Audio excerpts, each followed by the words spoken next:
Okay, now I'm going to show you how to paint a car. So this is going to be a shorter video than the portrait because a lot of it will be similar. So as far as the tracing and dropping the roller, the tracing and a lot of this is going to be very similar. So first I'm just going to prep the wall. I never like to show the person I'm painting on. Funny enough, the person I painted on was there painting and they said it was cool. But I wouldn't like to see my wall online, somebody painting over it, so I always film after.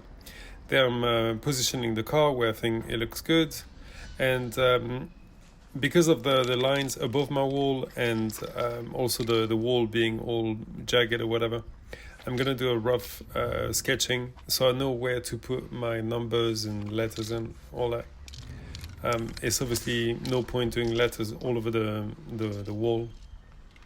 Whenever you do a doodle grid, it all depends on how confident you are with getting the proportions correct and how quick you want to be. The more numbers you do, or doodles or whatever, the more accurate it's going to be. If you don't do a lot of them, you're going to do a lot of guesswork, and it might just not be correct. So that's up to you. But at the beginning, I always like to do just like big numbers and letters as opposed to covering the whole thing, because some things don't need precision and some things do. All the wheels, the headlights, the grille, all this stuff, they need to be precise. But the windshield, the body of the car and all that doesn't have to be as precise. So first I start with doing loads of big numbers and stuff. Then I can take a picture again and put the car or whatever I'm tracing on top, and then what I'll do is I'll redo grids within the grid wherever there are details. So in the tire there, in the headlights, in the wheels, everywhere there's a lot of detail. I'm just going to do those extra letters and numbers just to see a bit more and be a bit quicker. The wheels is definitely where you need a lot more numbers and all that. So this is a black and white car with a bit of beige and brown and stuff. And I'm painting on a beige wall. So I use blue so I could see what I'm doing. Pink would be also a good color. This is by far the hardest. Whenever you're doing the rims, the wheels of the car, this is where it gets really confusing because you got all the spokes and everything. If you're tracing with a stencil or with a projector, obviously it doesn't matter, just trace it, done. But with a grid or doodle grid, it's really tricky because there are so many lines, and you're battling between the shadows and the highlights. You're not too sure what you're doing, and there's so many circles like around the wheel, around the tire, within the wheel arch, all this stuff. There's so many circles that it gets really confusing. So it's good to do some, then you step away, you do a bit of easy feel with the black, the gray, whatever, and then you go back to it and then just keep working on it. What I like to do is I like to pick one color and then just work on all of this color everywhere. As you can see, the black. And now in order to see a bit more what I'm doing, I'm just going to get rid of all the blue lines because I know roughly everything that's traced more or less accurately. The rest is the body of the car. Obviously, I don't want the blue for that. The headlights are traced, the wheels are traced. So at this point, I can just remove the bulk of the blue letters. In this case, it's easier to just use a spray can, or if you have a brush with your background color, you can just use a brush. It's also easy. There, I kind of messed up. I did some drips because I like the drips and stuff, but it didn't look great. On Photoshop, I sort of adjusted it a bit because I didn't love the drips that I did. I like the ones going through the car. Those were cool, but in the background, I didn't love them. Yeah.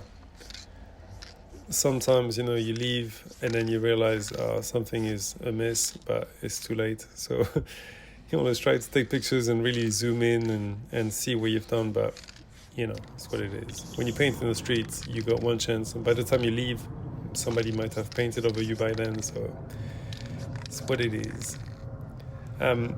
Painting a car is very technical, a lot more technical than a portrait. You got so many straight lines. The straight lines are the harder ones.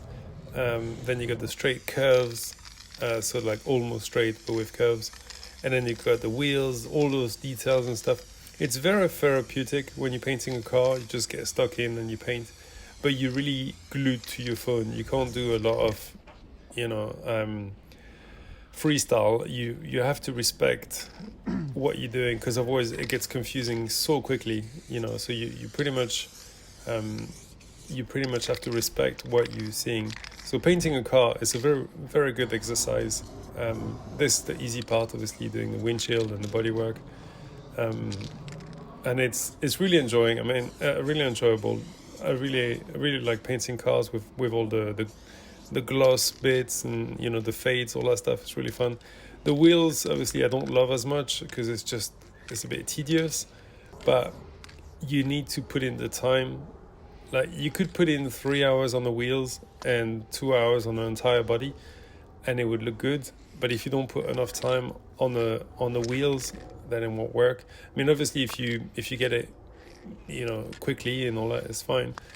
But what I'm saying is, if you're struggling, then focus on the wheels. If the wheels look good, you know, chances are the car will look good. So in this case, I'm switching colors between the gray, the other gray, the black, the white, keeping the white for last, but I'm tracing as much as possible, removing the blue as I go, trying to see, really taking my time. I left it in the edit showing that I'm taking my time when I'm figuring out the lines. Whenever you're painting a car, it's a chill experience. If you rush it, you know, you're gonna get confused on what you're doing. At one point here, I was looking at a line and I was getting confused. I was like, what am I looking at? See, I'm pointing. I like to point. It helps me visualize what I'm doing. Then I realized, actually, wait, that line is not quite there, so I had to move it.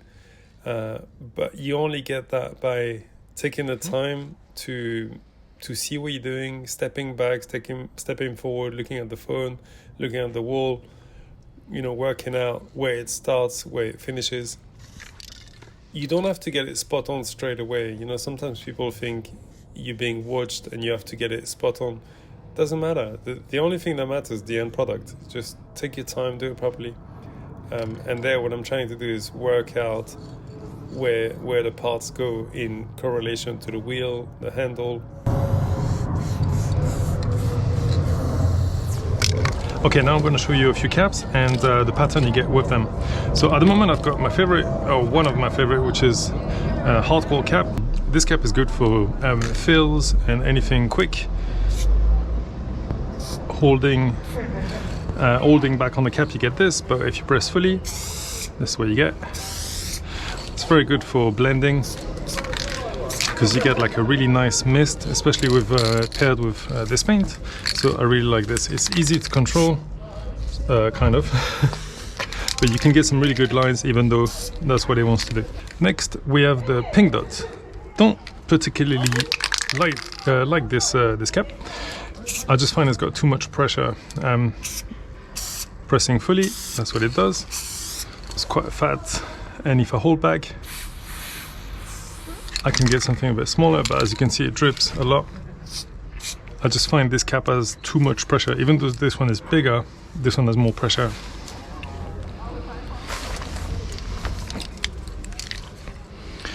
Next, we got a universal. They normally come in yellow. This is red, but it does about the same thing. Pressing fully, that's what I get. It's a much cleaner cap. It's one for details and thinner line and that kind of stuff. It's pretty easy to control, regardless of the spray paint. Works pretty good. Next, we have needle cap. They come in white, purple, red. They're all pretty much the same. And this cap is really cool because if you press fully, that's what you get. But if you hold back, you get this sort of pattern. and it's really good for doing portrait, like the skin texture of the portraits. I really like that for that. You can also go further back and press a bit harder, and then you get a much more misty sort of texture. But if you close, you get this, which is pretty cool. It's not for detail, as you can see. It's got a ton of pressure, but it's really good for effect. If you're doing rust and you have orange, and you put orange like that on the brown with this cap, it works perfectly for rust and effect. This is really cool. As I said, for skin texture.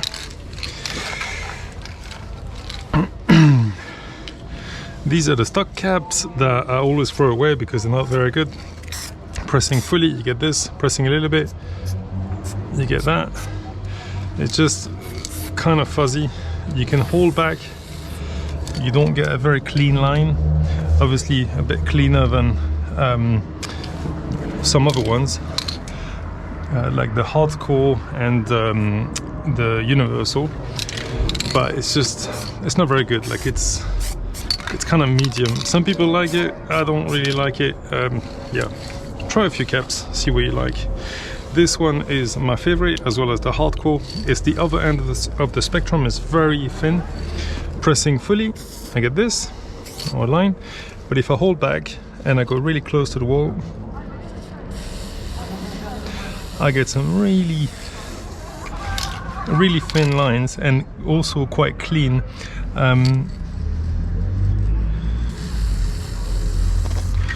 This is very thin. It's one of the thinnest the thinnest lines you're gonna get with a cap.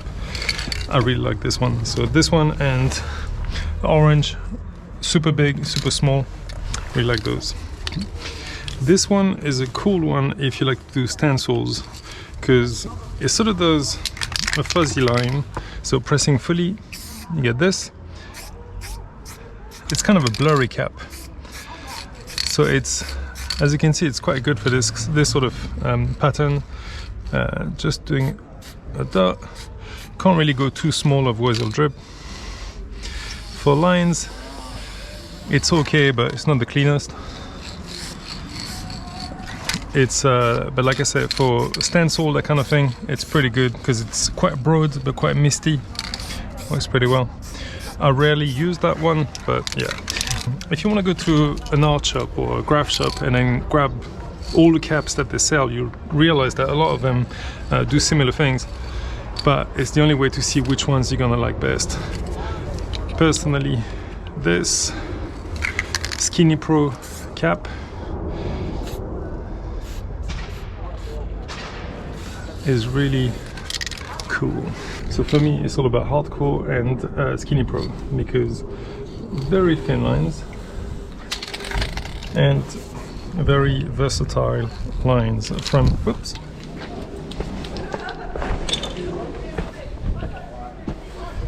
very versatile lines from massive lines to skinny lines. A bit harder to control sometimes, but really versatile lines, and obviously really good for flares because you can go big and finish small. So these two caps are my favorite, but obviously try a few and see what you like. Yeah, we're back.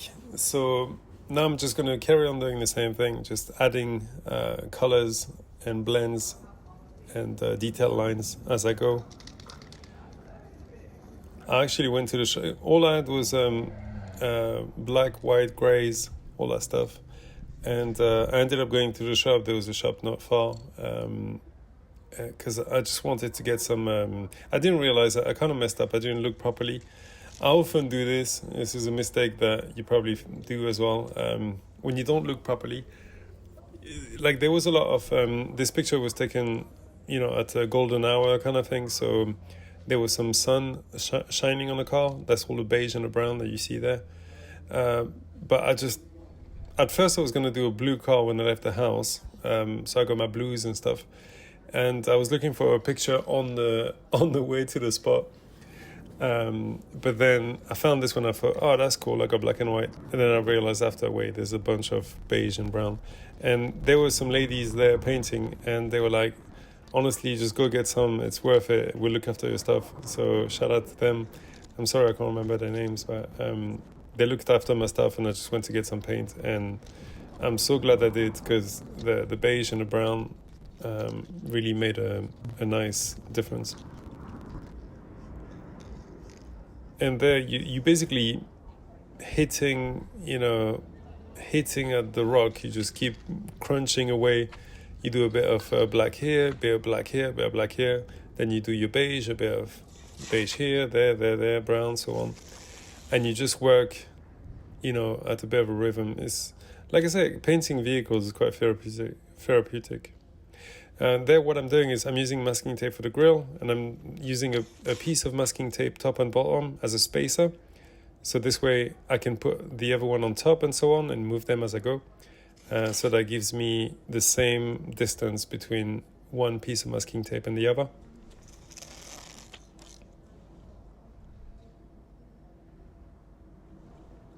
It looks skewed in the video, but in on the wall it was actually parallel, and it was fine. So I covered the whole thing, and then after that I painted it with black. And then what I did was I took it off. I should have let it dry, it would have been easier. I got black all over my hands, but I took off the masking tape, and then I moved it halfway so that covered the black, and then I painted everything black again. So then what I did is give me some thin black lines, as you see there, which basically are the holes in the grill, and then it just kept a thin beige line, making the grill nice and thin and elegant.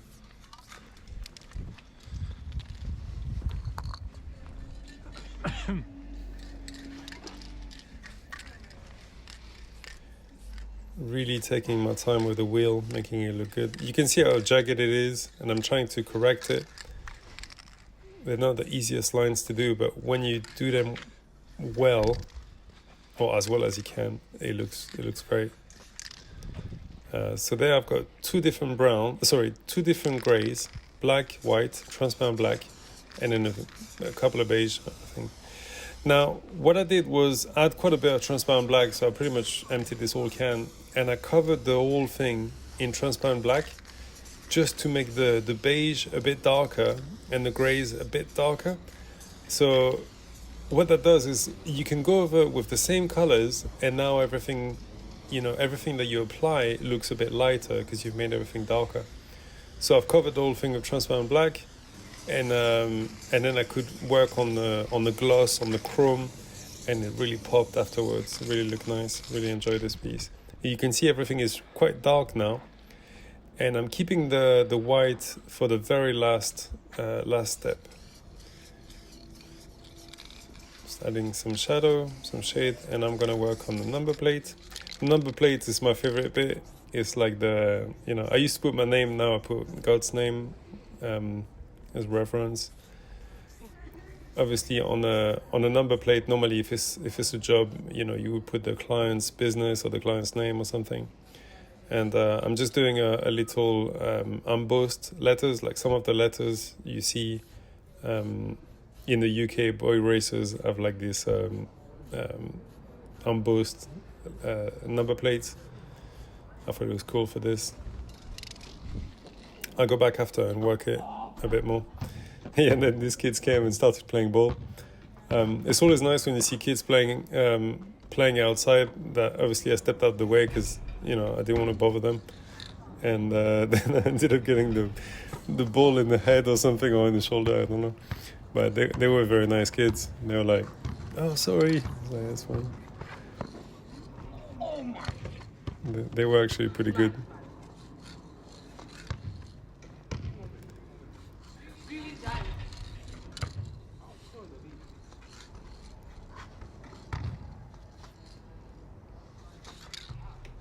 Ow. I love doing stardust like this. The only way you can do it is very quickly. So you go in the direction of the line that you're going to do, and you go really quickly, and then you add a bit of dust, paint dust, and that gives you some very thin lines. Whatever you do, if you do two or more, they have to be parallel. to be honest, once you've selected one way you want to do it, either like a plus or a times shape, you have to stick to that, because the highlight would be in the same direction. So once you've chosen one, you have to stay in the same direction with the stardust. When you want something to be very glossy, you have to have the black and the white touching. If you have a gap, so if you're fading between the black and the white, it look satin but not glossy. As you step back, you can really tell.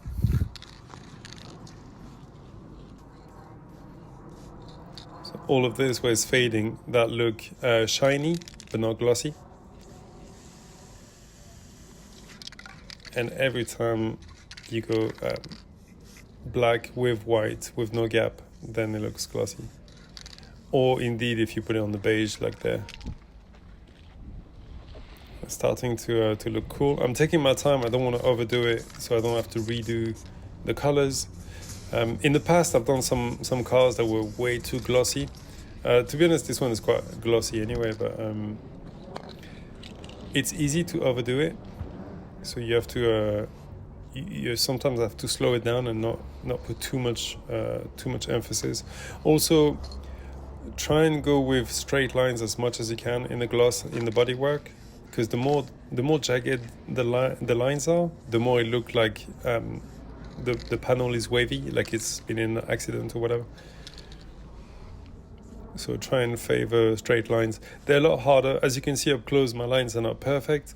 It looks good when you step back, but up close, it's a lot harder to have the coordination with your arms, your brain, and your eyes to do a straight line as you're moving about. So portraits are a lot easier because they're just a lot of curves. You can use masking tape, but masking tape looks a bit too clean in my opinion. So I much prefer having something a bit organic. See, as you step back, it looks great, and I think that's fine. If you were to put a ton of masking tape, it takes the fun away. I sort of had to do it for the grill just because it had to be straight, and I wouldn't have done such a good job, I think, without the tape. But the rest of it, I much rather do it freehand. It's a lot more fun. It doesn't look too straight. I think it works better. You have to gauge what you want to do and stuff, You can also use a brush if you're struggling with a can. There's no rule. I mean, the thing you want when you're painting, this is a mistake I did early on, is to think I have to do everything with a can and stuff because, peer pressure or whatever. At the end of the day, what matters is the result. Make it look good. Use the tools you have to use to make it look good. And have fun with it. Obviously, using spray can is so much fun, but sometimes if it's easier to just use a brush, then do that. I guess as I'm getting older, I care less, and I care more about doing a good job rather than what people are going to think. And that's pretty much it. I just carried on adding highlights until it was done, and that is the finished product. I really like that one. Ford Mustang is definitely my favorite car. Not really this model. This is a Cobra. My favorite is a 1967 GT 500 Ford Mustang, which I actually drove, the original from the movie Eleanor. Oh, let me tell you, that car was quick. So nice to drive. So yeah, this is how you paint a car. Next topic.